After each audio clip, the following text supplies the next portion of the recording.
And we are caught in this matrix because we operate on that level and we perceive division instead of infinite oneness. And so what we do is, it's a thing I've termed over the years, combing the mirror. We are trying to change out there, which is nothing more than a mirror in here of our sense of reality. We're out there, we're doing this, we're doing that, trying to change this reality out there. We're never going to do it because it doesn't exist out there. It exists in here and it exists in here if we come from consciousness.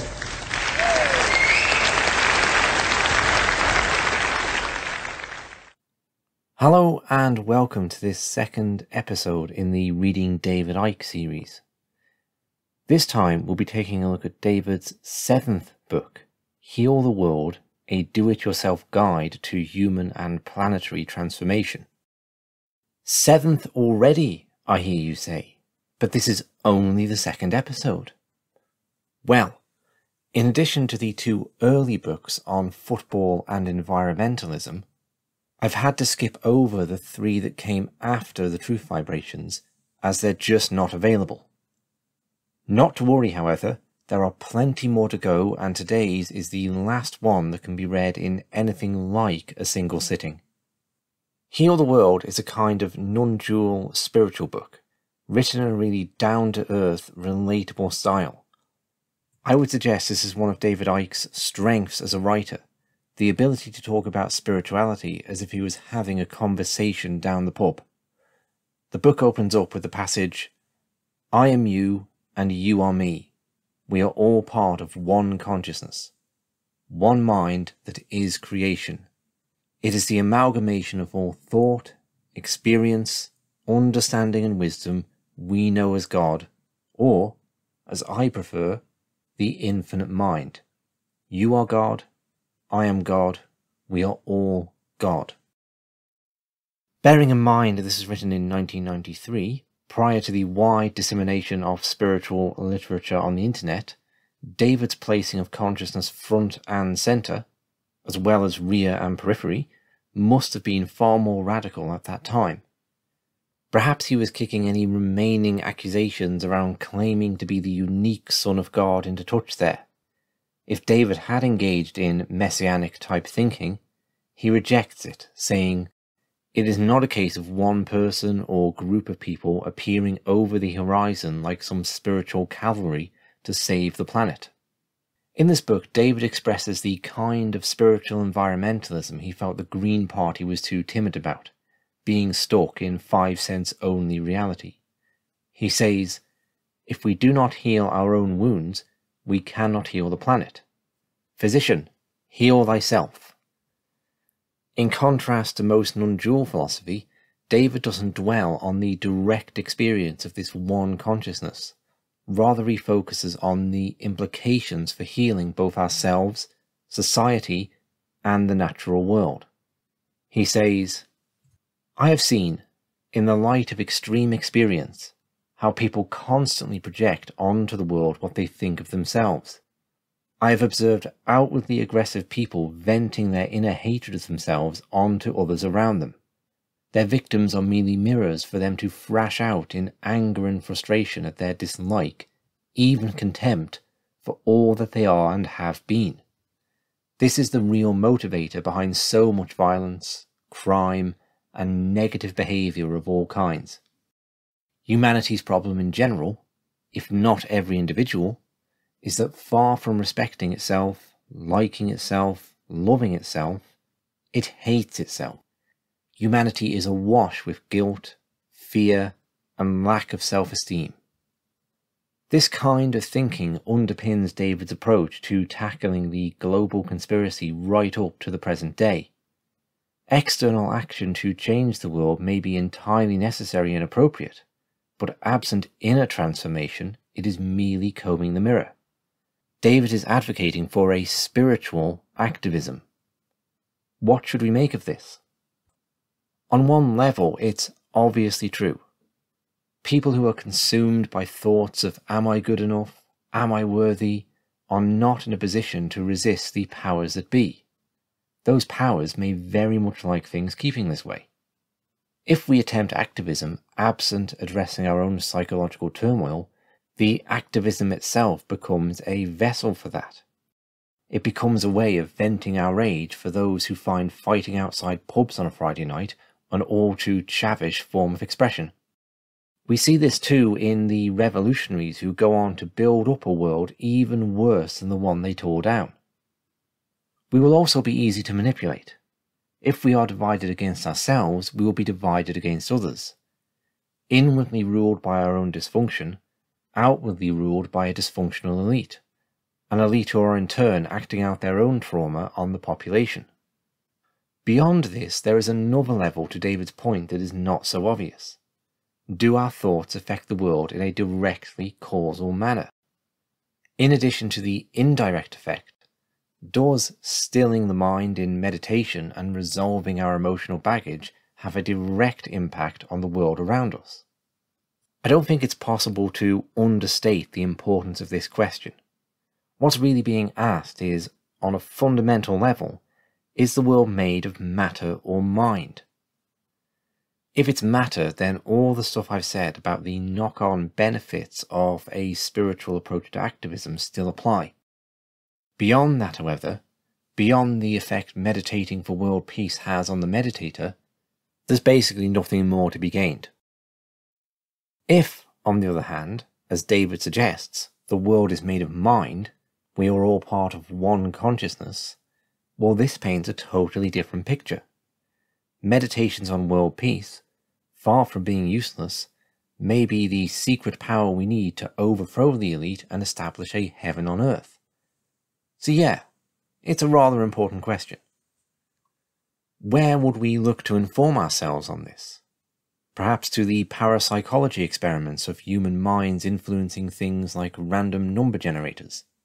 The Global Consciousness Project has strung these generators together in an effort to measure the impact of large-scale events on our collective psyche. Or maybe it's better to examine examples where minds influence each other in a positive way.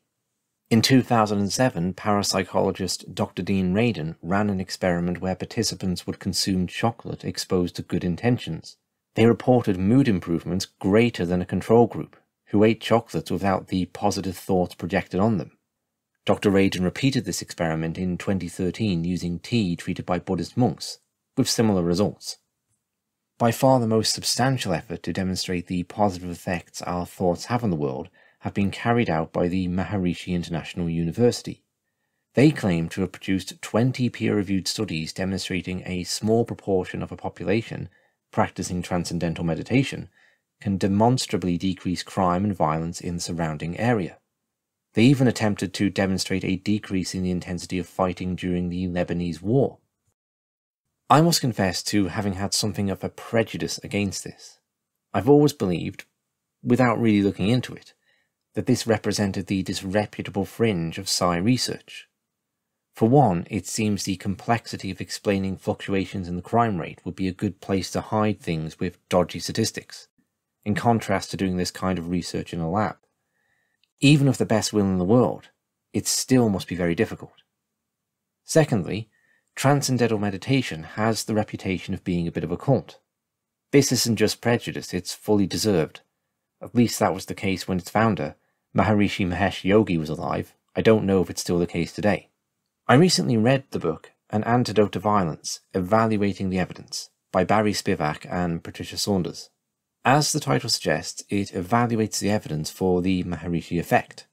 I know something next to nothing about data analysis, so I'm easy to take for a fool. But I have to say I was really impressed with the seeming thoroughness of the work. I also acquired a copy of a book called Voodoo Science by Dr. Robert Park. This is the book I see people who dislike transcendental meditation, possibly of good reason, cite to rubbish its violence-reducing claims. In brief, it was a truly dreadful effort, relying on cherry-picking statistics and ad hominem denunciations. So maybe I've been wrong on the so-called Maharishi Effect. The jury is out for me then, and this is a theme I'd certainly like to pick up on in the not-too-distant future. The possibilities are exciting, but also terrifying. Imagine the level of responsibility of finding our thoughts were really shaping the world. Would you even want such a thing to be true? Indeed, it didn't take long for the shadow of this to manifest in transcendental meditation. In her book Maharishi and Me, long-term student Susan Chomsky recalls the dean of the Maharishi University calling a student and blaming him for the hostage crisis in Tehran.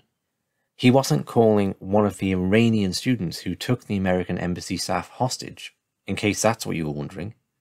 No, he was placing the blame on an American student thousands of miles away because he'd missed a meditation session.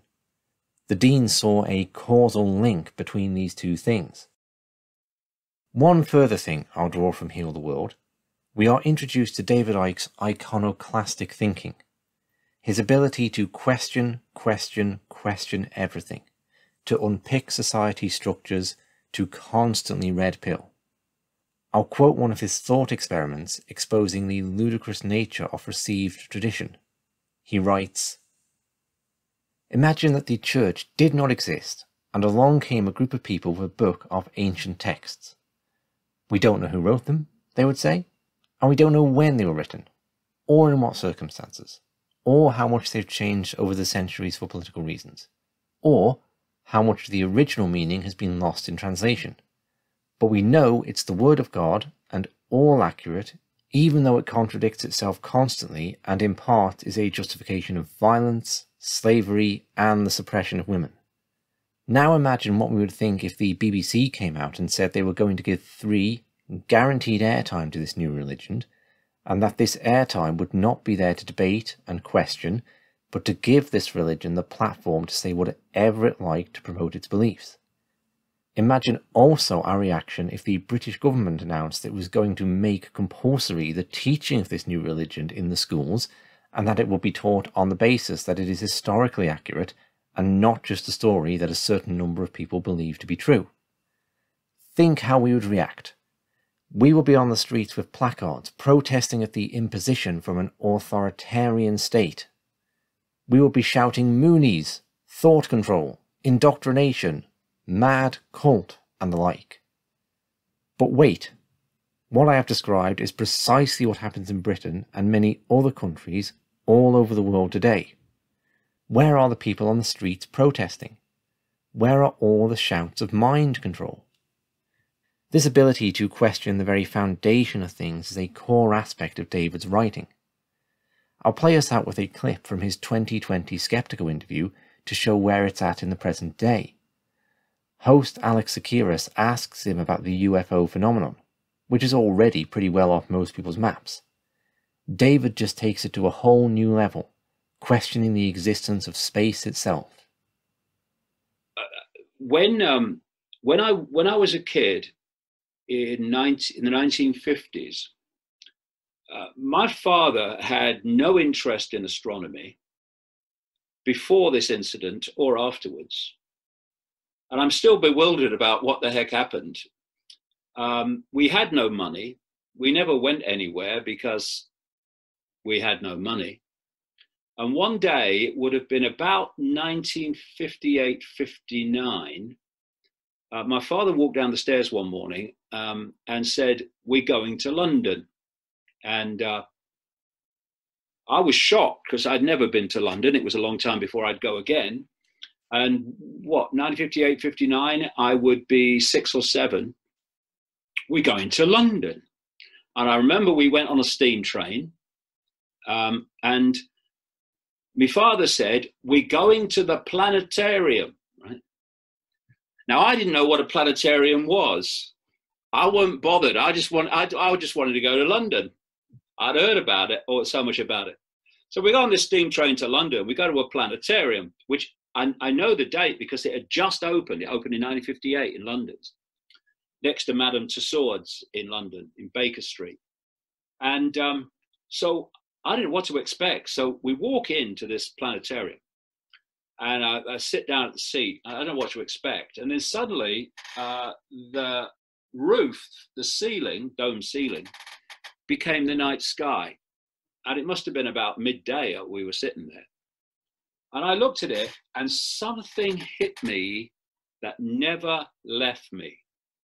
That even at that early age, that could be the night sky. it looked like it was midnight and the roof had come off. And that never left me. And when all this started for me that I've just described, I looked up at the sky one day, and it appeared to me as a gigantic dome, like something out of the Truman Show, you know. And that all came back to me when I started to go down this road of this is some kind of holographic projection. And this comes into your question because, of course, we know about this whole concept of the Fermi paradox, of how there can be so many planets and so many stars, and yet the amount of conscious ET activity is ridiculously little compared with that potential out there. And for me, the lack of ET activity against the potential of it is part of isolating human perception. You imagine if there were other races, what we call ETs, interacting with the Earth. Imagine what would happen to human perception. It would be dramatically different. We would be getting access to tremendously different perceptions of reality, perceptions of possibility, how to look at life, how to look at this, and how to look at everything. We would be in a completely different knowledge base. But if you can isolate or perceptually isolate people to the point where there is no out there, or perceived to be no out there, certainly no conscious interaction, then you can isolate this bubble again, and you can control what? You can control the information that the target population receives, which leads to its perception, which leads to its behavior. And I'm not saying, not for a second, and I wouldn't because I don't believe it's true, that what we call ETs can't come into this projected reality, both malevolent and the other kind. But it's my feeling that this reality, this astronomical reality, is not teeming with life as you would probably expect it to be. Because if it was, the ability to control would not be a tiny fraction of what it is. It'd be impossible, in fact. There'd be too many sources of other information. And I see this one planet, this one green, from a human physiological point of view, inhabitable planet, which according to mainstream science anyway, compared with the projected size of the universe, is about a billionth of a pinhead. And then I see all this other potential for life, planets, stars, etc., that appear to not, certainly within the frequency band of human sight, not to be inhabited. And it makes no sense to me whatsoever that a planet so small should have this phenomenally beautiful environment, very unique environment, and then you look out and there's nothing else, certainly within interaction range, that's anything like it. So you've got humanity, many people within humanity do actually believe that there is nothing out there. And it's another part of this isolation. And I wonder what it is that we're looking at when we look at the night sky, because that experience when I was 6 or 7 years old in the planetarium hit me so powerfully. I never forgot it. Basically, well, if I can see the night sky on the top of a ceiling, then what is the night sky? And I'm still thinking like that now. So I'm like everything in all reality, there are benevolent expressions of all that is, and there are, shall we say, Wetiko infested expressions of all that is.